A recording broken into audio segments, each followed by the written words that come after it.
favor. Oh, wrong hat. Where's that copy? I got so many things I wanted to remember, and they helped me. They cleaned my desk. It's very good. Where is that? No, not that one.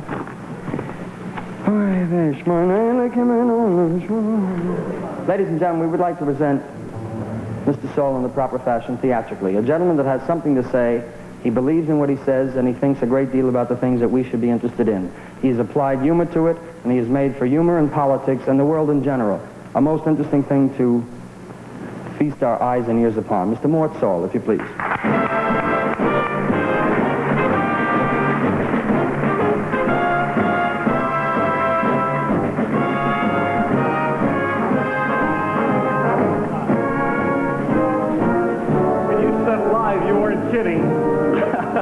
Well, you wanted the world. Here it is.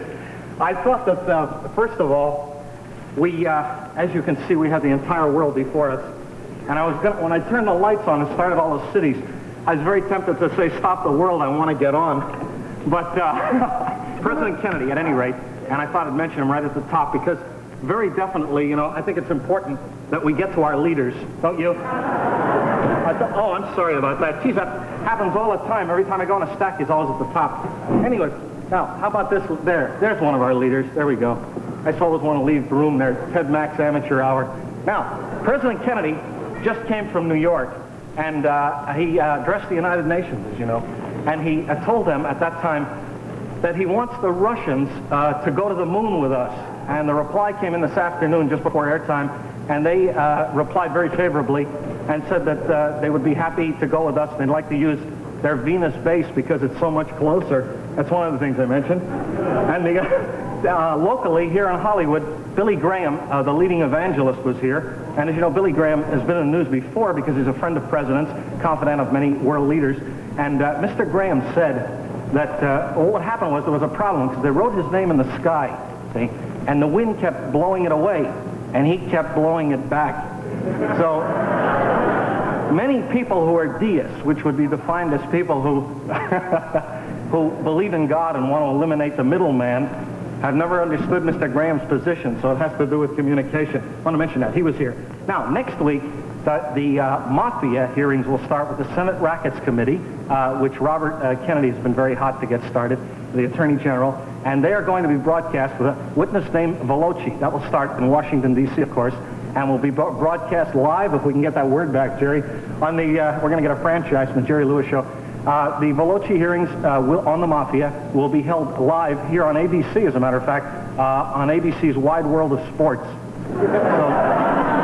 I think you'll enjoy it. In line with those hearings, as you know, this gentleman owns a place at Lake Tahoe, and there was a problem there because there was a fella staying there that's on Nevada's list.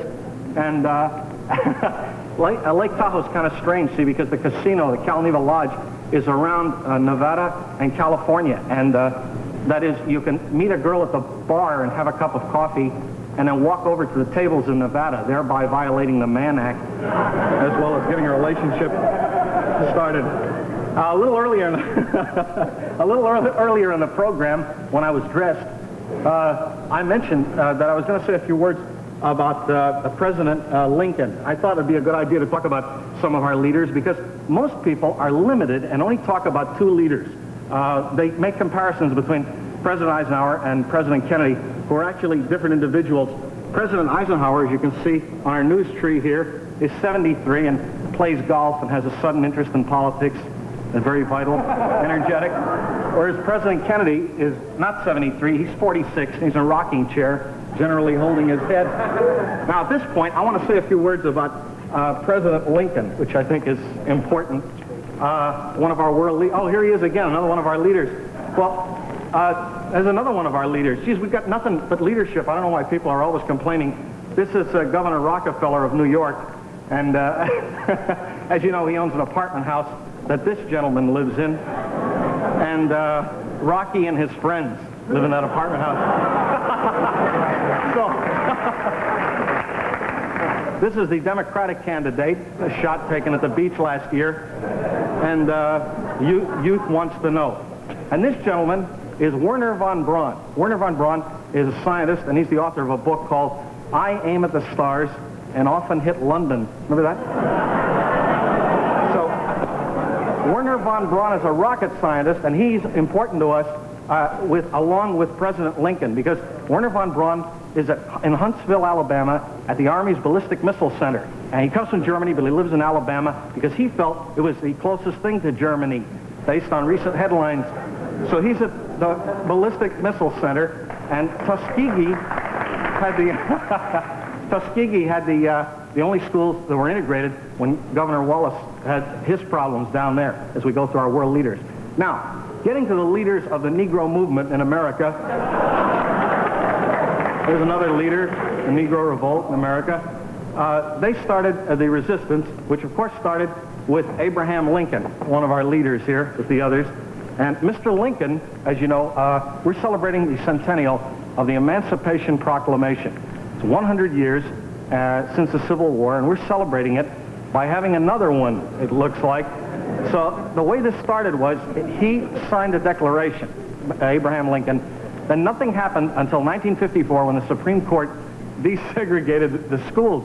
At 91 years, the government doesn't move as fast as we do in this theater. So at that time, President Eisenhower was in office, and it was suggested that he could break down the resistance of Arkansas. Remember Governor Faubus? Remember all that? You're very excited at the time. There's a lot of, I like Governor Faubus, but I wouldn't want him to marry my sister. Remember all that? People know what you know?